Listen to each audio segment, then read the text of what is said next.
Hey guys, it's been a while. So, where to start? The car is done as of right now. Clearly it's not done, but I'm at a point where I can drive this thing around. It's fun to drive. And since that last video of the little drive along, which was, terribly filmed and all that, there are some things that I've changed and one or two things I've added, and I need to show you guys what all that is, so that if you're still doing a swap like this, you're gonna need to understand and or do. So I'm gonna go over the fuel pump wiring that has to be redone, especially on these cars. And I didn't showcase that before. Before I showcased just plugging it in straight to the factory wiring. That is not how you want to do it, especially if you're running a high flow pump. So I'll show you what I did there. The next part is these cars generally require, at least the Gen 1 control packs, they require a speed signal. You can technically tune it out. Now, the last thing I'll get to is tuning this thing, because I haven't done it yet. But to fix, like a cheaper fix for the stalling issues and some drivability issues that sort of come from, I hope that wind didn't just blow my mic out. It's still going. Okay, whatever. Some of the drivability issues and the stalling when coming to a stop, like coasting to a stop issues, those can be fixed with a recalibrator, and Ford doesn't sell that recalibrator anymore. So I'm going to show you how to do it with a Dakota Digital, what is it, SGI 100 BT, something like that. I'll show you guys how to wire that in just from the factory harness. So those will be the main things I'll go over. We'll go over the factory, or the redone pump wiring and the speed cal wiring. And then I'll just kind of overview what's going on with the car and what I plan to do with it. So let's get to it. Probably could have added a fancy transition here, but I'm not going to, so let's just switch the camera. Here we are. Okay, so this is the motor. You can tell it's old-ish. I haven't washed this thing since I built it, because I still kind of can't with all these electronics. But that's the speed cal I'm talking about. We're gonna go over to the trunk here first. Oh, I got some tire lettering. It's already peeling, which is just great, but I like it. Okay, here's a huge mess. Now here is where things get a bit tricky, but you need to do it. So in my old video, I said all you really needed to do was get to this inertia switch and wire in your, your fuel pump wire from the control pack right here. So you have the inertia switch and all that. There's a version of this where you can probably do that, but I had gone over so many revisions. I had taken the fuel tank out like 7 times, and I was getting real sick of it. So when I found this fix, I just did it. End of story. So what you're gonna need, specifically when you're running the high flow pumps, stock wiring, 4.6 wiring on these cars is way too weak. You can't use it. So what you need to do is some messy bullshit like this. What's going on here is a relay, pretty much. You just have to wire in your own relay. What you want to do is, this is a combination of 10 and 12. I would just get 2 rolls or whatever, get like 20 feet max of 10 gauge wire. Run it from the control pack. I'll show you what I did. Run it from the control pack. You can either run it from the control pack distribution box, or what I did was I ran it from my stock 4.6 fuse box, because that is the box that has the direct alternator connection, which, it's all very tricky what I did here. But basically, shove this either directly on the alternator, or wherever the battery sends a direct voltage, or wherever the alternator sends direct voltage and current, because you're just going to run that back to the rear of the car, right? So just 10 gauge wire from battery or alternator to the back here, and you can hook it into a relay like this. And with a small 20 amp fuse in there, try to do a fuse in there. 20 amp is fine, because you really shouldn't be pumping more than 16 amps max in, you know, any kind of pump. But so you wire it in here, send the fuse in, and so this is basically just gonna go through the relay into the pump, and that's what this wire is. Like I said, this is hard to explain, but basically wire from battery / alternator into the relay. Now the Coyote fuel pump wire, I don't think this is necessarily big enough wire to handle like a 340 or a 255 liter per hour pump either. So just use this wire as a switch for the relay. Right? So you have the power wire from the battery coming, and then that's just going out directly to the pump. So, you know, power in, power out to the pump, and then you're gonna have an extra wire, which is the switch. Just use the control pack wire as a switch, and then, you know, just ground it, obviously.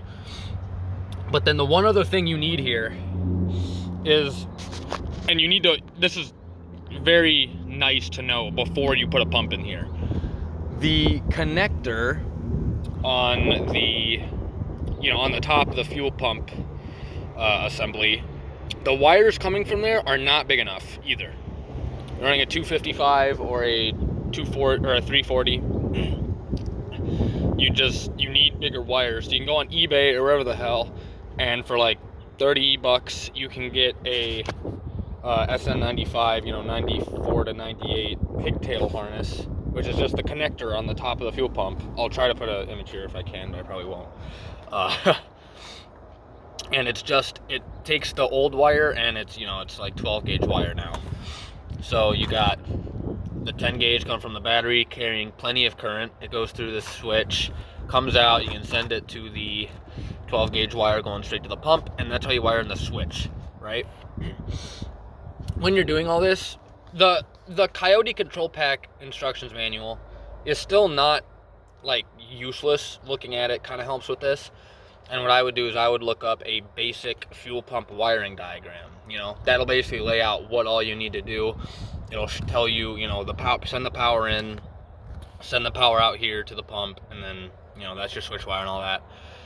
Basically, just use a relay, and you need bigger wire. Relay, bigger wire.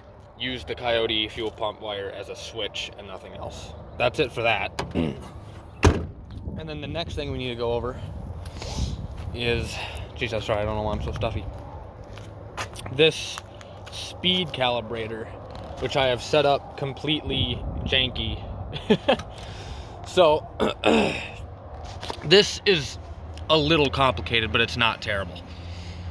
This is basically the only thing you need, besides, you know, some extra wire, to get the Coyote computer to start understanding how fast the car is going. And this is for the stalling issue that the Gen 1s had, and the just some drivability issues that can spawn.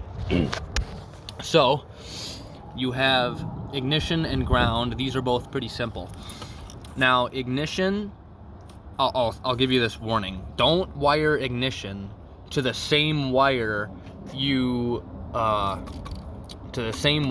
connected the Coyote control pack power wire to. Because what I sheepishly found out is you do that, and this doesn't switch off right away. It takes a second or two for the voltage to run through and go out of there. So you turn the key off, and then the car just keeps running. So whatever ignition wire you decide to put in here, do not put it in the same circuit as the control pack wire, okay? Ground, that's just chassis ground. I just went straight to my battery over there. And then here's what you need to do. Again, I'm so sorry. Right here, that is your VSS signal from the stock 4.6 wiring harness for the tranny. Well, the stock T45 wiring harness. And that is from this connector here. You've probably seen it before. It's right next to your engine harness connector. This is just the tranny connector. Now the wire for VSS is in cavity 15 right there. See that? It is a gray and black striped wire. I just cut into it up here, cut it out, right? Send the input into you know, well, the input slot on the speed calibrator. And then this is out 1, or no, sorry, that's speed ground. There's two things from the control pack. You'll have the entire pigtails here. VSS key on, that's the ignition I was telling you about. Don't hook it up to the same wire you hook the control pack key on to. Ground, this is VSS ground. This is the wire I was talking about. You'll send a VSS ground to speed negative, because that's the ground for the circuit, for the speed sensor, which is on there, luckily. And that leaves 2 wires left. You either have the VSS signal in or the VSS signal out. The VSS signal in, I think, is so you can keep running a speedometer that, you know, uses the VSS signal and it won't recalibrate it. But VSS out essentially means this is the signal coming out of the transmission. So you'll hook it up to out 3 on here. All right. Now, if you've bought one of these, or you know what I'm talking about, these come with instructions, and I'll go over the kind of setup next. But that's the general hookup. Out 3 is going to be your VSS out from the control pack. Then you have just the ground, the input from the stock T45 harness, and then another ground and ignition. Now, as of this setup, my speedometer in there does not work anymore. Pretty sure I can just plug this back in, because with the setup, with the setting that it's on, out 1 and out 2 don't output any kind of different signal. So you can just plug that back in, and hopefully your speedometer will still work too, if you're even keeping that.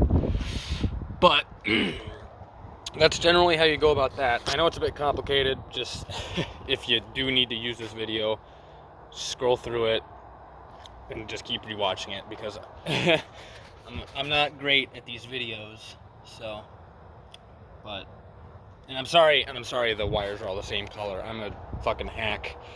And, you know, if I have to get a spool of wire for a project, I'm getting 1 spool, and it's gonna be 1 color, so whatever. But let's see. I don't know if I left the instructions in here. I probably did, but I'm never gonna find them, so ignore that. What needs to happen? You'll understand this when or if you use this SGI 100BT one.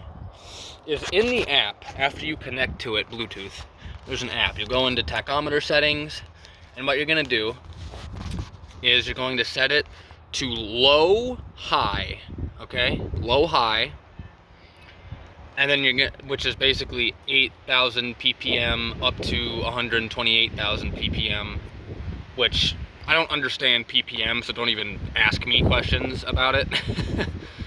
But you'll set it to that range. And what you'll do is, it's simple. The calibration ratio, or whatever they call it, it's the only thing you can input a number for. You set it to 0.75. And that's about all you need for the Coyote control pack to properly understand the speed that the car's going. That's roughly what it is. I mean, you know, I roughly matched it. So, and like I said, this needs to be hooked up how it was already. If you go through the SGI instructions after or before during this video, you'll understand what I was talking about when I say low high, and then where all these wires had to go on here. But, you know, for the sake of simplicity, I already went through it, and you just need to go into that app. You need to set it to low high, and it needs to be, the calibration ratio or whatever has to be 0.75, and that'll get you roughly the same thing. And it provides GPS speed. If you need GPS speed to like compare it, you can do that. I actually, you know, I use an app, and I just leave an OBD sensor plugged in, and I get real-time information. That's how I've been doing it since I don't have gauges set up yet. So just go back and forth, see like, well, hey, here's my calibration ratio, what's my GPS saying, and then what's the OBD saying its speed is, because, you know, the OBD is what the computer thinks is going on. So that's basically that. And then there's one last thing I wanted to talk about with these trucks, or with this truck motor. Oh boy, it's just a great video. So, with these truck motors, the last thing I'm talking about is the tune, and the only thing I need to say is I don't think there's any way around it. With this setup, the speed calibrator has helped me with the stalling and some drivability issues, but for the most part, the car loves revving out in first and second. You can sort of rev out in third until it starts coughing and choking between 4 and 5 grand, and then you can barely rev out in fourth and fifth gear. And that's just because it keeps choking and coughing. And when you cruise, like I said, acceleration is fine. But if you start cruising, it just starts coughing, and you just feel the power kind of drain a little bit. So the only thing I can tell you on that front is you probably need a tune. The Ford Coyote control packs are meant for Mustang engines. You throw a truck engine in here, it's gonna be a problem. And that's for Gen 1. If you do Gen 2 or Gen 3, truck motors have a different firing order, and so you have to get that computer recalibrated before you even put it in the car, all right? Gen 1 truck and Mustang motors have the same firing order. You can just plug it in, and it will run and work relatively decently. But like I said, it's still a truck motor. It's still a little different from the Gen 1 Mustang engine, so I think you just have to get a tune, all right? Also, most people are probably running cold air intakes because that stock Ford box is just not going to fit in these cars without some serious modification. That it's probably not worth the effort. So you'll have a new air intake probably, and like I said, you'll need calibration. So I would just get a tune. The truck engine needs it anyway. You're going to have to get a cold air intake. So just be prepared to get a tune for that. Hopefully it solves my issues. Knowing how good I am at uploading, I'll probably upload a video about how well a tune worked in fucking, I don't know, a year. But yeah, for real, my tuner shops around my area are pretty uptight. The last one I contacted had a wait time of 4 to 6 weeks. So, and the car doesn't even have an exhaust or a hood on it, or any nice looking wires at all. So, you know, that's all I have for you. We redid the pump wiring.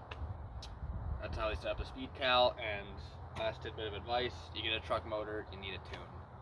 So, I guess going the cheap route with the truck motor isn't really cheap after all, because you gotta get a tune anyway. But lower compression likes boost. So sooner or later, I wanted to throw a turbo on here. Absolutely no space in this fucking thing. So probably gonna get a supercharger, which sucks because I already bought the speed drive kit from Power by the Hour, and I got the non-supercharged kit. So that's probably another $800 I gotta throw down a year and a half or two when I supercharge it. But yeah, so truck route wasn't necessarily the cheapest route after all. Just because you absolutely need the tune to get running right. Maybe, like I said, there's an off chance I've done something here horribly wrong. The best experience I had doing cars, like, you know, modding them before I took this whole fucking car apart, was suspension. And anyone who does suspension on these cars knows it's like one of the easiest cars to do suspension on. So you can trust me when I went in absolutely blind and I had no fucking clue what was going on. But yeah, so on the off chance I didn't do something wrong, I get it tuned in and it works. I'll make a video about it first off. And then other than that, that should be it. Oh, for any of you who were interested in the drivability issues that this car had, it starts coughing like I said, but also on decel, if you're in gear and you just take your foot off the pedal, it just starts backfire. It sounds like an avalanche, like every cylinder backfires. And with, you know, 8 cylinders going fucking 3,000 RPM, that's dumping a lot. Like, it sounds like an avalanche. I'll splice in a video here at the end. But yeah, like I said, Just get a tune. Just get a tune. That's all I'm saying. So, that's about it. Hope that helped some of you, because I know there's like 4 or 3 guys that follow this stuff at least.